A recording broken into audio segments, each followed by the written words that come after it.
आपसे समझना चाहूंगी कुलकर्णी साहब, क्योंकि हर एक जो साइक्लोन होता है उसका एक अलग अलग नाम होता है, तो वो नाम किस तरीके से रखा जाता है? और इस बार क्योंकि इस साइक्लोन का नाम मिशोंग रखा गया है, तो ये किस आधार पर रखा गया है? तो मिशोंग। साइक्लोन के नाम मिशोंग जो है अभी, तो वो म्यांमार ने वहां से रखा है। सो उसका एक लिस्ट कि ये बे ऑफ बंगाल में जो सब जब साइक्लोन तैयार होता है, जिसको हम नॉर्थ इंडियन ओशन बोलते हैं, तो उसमें साइक्लोन के नाम रख रख सकते हैं। इंडिया, भारत हो गया, Bangladesh, Myanmar, Sri Lanka, even sometimes होगा मलेशिया, सिंगापुर, ये सब वहां पे नाम रखते हैं। और उसकी सूची आपको WMO, जो वर्ल्ड मेट्रोलॉजिकल ऑर्गेनाइजेशन के यहाँ पे मिलेगी।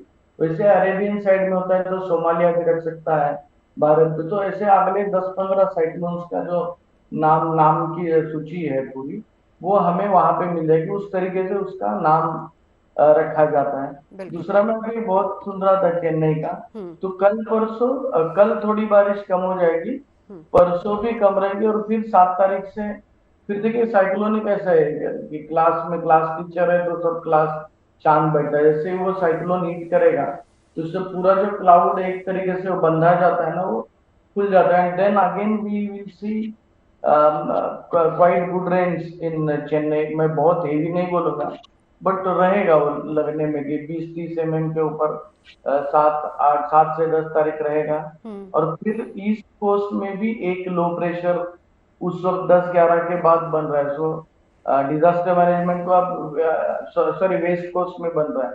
सो ईस्ट से फिर 10 के बाद वेस्ट में भी जाना पड़ सकता है, if it intensifies into cyclone. हाँ हाँ। तो वो भी 11-12 तारीख को पता चलेगा कि क्या होने वाला है वहां। बिल्कुल।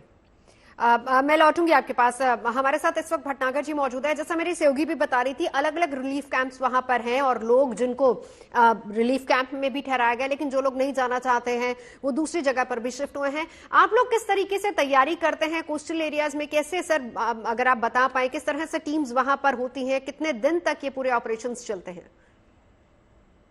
एक सेट ड्रिल है और इसके लिए SOPs भी है, इशूड है। तो टाइम टू टाइम हम लोगों को जागरूक करते रहते हैं और बताते रहते हैं कि आप लोगों ने ऐसे टाइम में क्या करना है। और इसी प्रकार से वहां तैयारी के तौर पे सेफ्टी के शेल्टर होम्स बनाए हुए हैं। इसके अलावा वहां पर एडिक्वेट अरेंजमेंट है शेल्टर होम्स के अंदर। पूरी दवाओं का और बुजुर्ग लोगों का, महिलाओं का, सबका अरेंजमेंट है वहां रहने का और खाने पीने का, सब चीजों का अरेंजमेंट है। तो हम लोग जो है पहले से ही, क्योंकि हमें इन्फॉर्म होता है, पता होता है कि साइक्लोन कब आ रहा है, क्या स्पीड है और क्या क्या चीजें डैमेज करेगा। तो तो कितने उसके दिन हिसाब पहले से से जो आप लोग लोग अपनी आएंगे कि टीम्स वहां पर भेजते हैं? जी कितने दिन पहले से टीम्स वहां पर पहुंचती हैं तैयारियां करने के लिए? देखिए, हमारे को जो है ना पहले से ही एटलीस्ट जैसे ये साइक्लोन चलता है, हमें एटलीस्ट 1 हफ्ता पहले ही हमें इन्फॉर्म हो जाता है। और अकॉर्डिंगली हमारी फोर्सेस जो है वो 2 दिन 3 दिन पहले आ जाती है। पूरा हमारे पास रेस्क्यू ऑपरेशंस के सारे सामान होते हैं। नाइट विजन डिवाइस होते हैं, टॉर्चेस होती है, इमरजेंसी लैंप होते हैं, इसके बाद हमारे पास सेफ्टी जैकेट्स होती है और बोट्स होते हैं, लाइफ बोट्स होते हैं। सारी चीजों की तैयारी से आते हैं। और बाकी आपका स्टेट गवर्नमेंट की भी फोर्सेस साथ होती है और स्टेट गवर्नमेंट भी साथ होती है। तो उसके जो ऑफिसर्स वगैरह होते हैं जिनको सबको भी साथ ही रखा जाता है, तो वो लोग सारे हमारी हेल्प करते हैं और हम सब मिलके जो है लोगों को एविक्यूएट करते हैं। जहां पर खतरा जाता है, बहुत ज्यादा खतरा है, जहां से लोगों का जान माल का नुकसान है, वहां से हम शिफ्ट कर देते हैं। बाकी जो पक्के घरों में लोग रहते हैं, वो जो नहीं जाना चाहते शेल्टर होम, उनको एडिक्वेट हम लोग बताते हैं कि भाई घर से नहीं निकलना, खिड़की दरवाजे बंद रखना है, आपके पास राशन पानी सारी चीजें मौजूद होनी चाहिए। फिर भी इसके बाद कहीं और कोई प्रॉब्लम आती है तो हम लोग अपना रेस्क्यू बोट्स की मदद से, हमारी जो फोर्सेज रहती हैं, वो लाइफ जैकेट वगैरह लेके और वहां पर जाके लोगों की मदद करते हैं। और इसके अलावा जो है डे नाइट हम लोग उनकी हेल्प करते हैं। बाकी जो है जैसा कि बताया मौसम विभाग का, हाँ। तो कल ये 12 12:30 1 बजे जो है हिट करेगा। तो ये लैंडफॉल कहलाता है। जहां भी लैंडफॉल होगा, बिल्कुल। मैं आपको बता रहा हूं, जहां भी लैंडफॉल होगा वहां मैक्सिमम लॉस होगा।